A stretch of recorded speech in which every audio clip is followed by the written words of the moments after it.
અને હવે અન્ય સમાચાર પર નજર કરીએ। સમાચાર અરવલ્લીમાંથી કે જ્યાં જિલ્લાના મોડાસામાં સિંચાઈ વિભાગની નકલી કચેરી ચાલતી હોવાનો દાવો કરાયો છે અને આ દાવો કર્યો છે બાયડના અપક્ષ ધારાસભ્ય ધવલસિંહે। ધવલસિંહના જણાવ્યા મુજબ તેમને કોઈ અજાણી વ્યક્તિએ ફોન કરી માહિતી આપી હતી કે સિંચાઈ વિભાગની શંકાસ્પદ કચેરી ચાલી રહી છે, જે બાદ તેમણે સ્થળ પર જઈને તપાસ કરી ત્યારે એક રહેણાંક મકાનમાંથી અલગ અલગ ફાઇલ, બિલો અને કેટલાક તાલુકાના સ્ટેમ્પ મળી આવ્યા, જેના ફોટોગ્રાફ પણ તેમને મીડિયા સમક્ષ શેર કર્યા। ધવલસિંહે પૂર્વ ઇજનેર અને હાલના કાર્યપાલક ઇજનેર સામે આક્ષેપ કર્યા અને તપાસની માંગ કરી છે। તો પંચાયત વિભાગની સિંચાઈ કચેરી નકલી હોવાનો દાવો કરાયો, તે બાદ સ્થળ પર જઈને તપાસ કરવામાં આવી, જ્યાંથી અલગ અલગ ફાઇલ, સ્ટેમ્પ અને અન્ય ચીજ વસ્તુઓ પણ મળી આવી।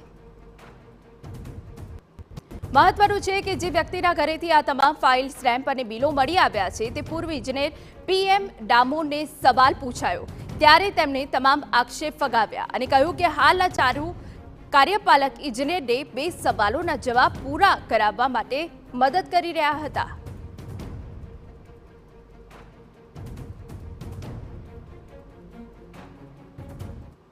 હું પોતે જે જગ્યાએ પોસ્ટિંગ હતું મારું ભૂતકાળમાં, એ જગ્યાના હાલના કાર્યપાલક ઇજનેર એમને 2 પ્રશ્નોના જવાબો કરાવવાના હતા।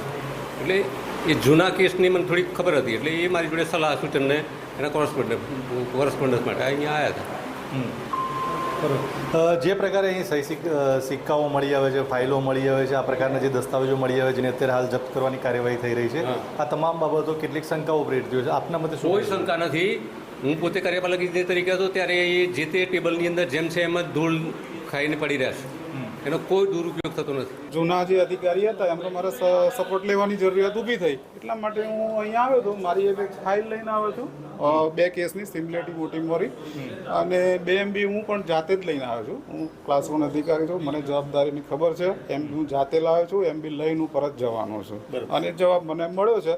જૂનું રેકોર્ડ હતો એટલે સાહેબનો બધો આઈડિયા હોય ને એ પ્રમાણે મેં મારા થોડું ઘણું હતું એટલે મારા કામનું હતું, તો મેં જવાબ માર્ગદર્શન મેળવ્યું અને જવાબ કરીને હું નીકળતો હતો, હું જઉં છું સાહેબને, હવે મને ફોન આવે છે ઓફિસથી, તો જરા ત્યાં પણ કોઈ સહયોગ કર્યો જ જો। એટલામાં MLA સાહેબને એમના ટેકેદારો આવીને એકદમ કે તમે નકલી કરો છો, આમ કરો, આ શું કરી રહ્યા છો ને એવું બધું કીધું, પણ વાસ્તવમાં ઓફિસ નકલી નથી, આ ઓફિસ નથી, આ ઘર છે, રેસિડેન્ટ છે।